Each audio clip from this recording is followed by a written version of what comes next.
I don't know that he has played a game where you'd say like, okay, he's there yet. But a guy that I think quietly is moving up is Dasan McCullough. Obviously, he was a high profile guy, um, as a portal pickup, and he had the missed tackle. I know on the fourth quarter, he really wishes he had that one back against Michigan. But I feel like if you watch back that game, you saw some of the impact plays he could make. He had 2 TFLs behind the line of scrimmage, and so it's a to your question, when Nebraska loses a game, like if they had pulled that thing out, that's a different story where we're kind of writing about us, how that goes. Like a certain guy makes a few plays like that, and suddenly there's like 2 or 3 headlines about him the next few days. Well, those don't happen when you lose sometimes.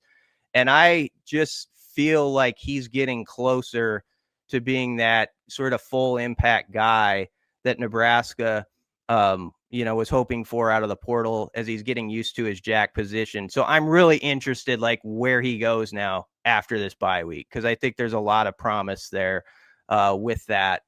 When you look at the numbers, like Vincent Shavers is in no way underappreciated by this fan base. They, I think, really love him, Mhm. but he makes some plays sometimes that people, I think, overlook as like how much he saved the day. He's done it like 2 or 3 times this year. One such play was in the third quarter of that game early on. They ran the screen to Justice Haynes, and it was going to go a long ways. And Vincent Shavers is that one of the players on this roster who can erase that, and he did, and it's a no gain, and so everybody forgets about it.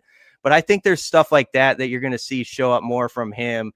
And then if you're looking for like a quiet, like he didn't play a lot against Michigan, but I'm really curious when you're talking about young guys who could see the field now. It's Dawson Merritt. He only played like 3 or 4 snaps against Michigan, but I do wonder if with a full bye week, if there's more of a role for him going forward. Because if you think about it, he was out in the spring, came back in fall camp, looked like $1,000,000 for a guy who'd been rehabbing all that time. And every week he just got better in August. So you give him another week in late September behind the scenes, who knows? Maybe that's a guy who fits more into the plan.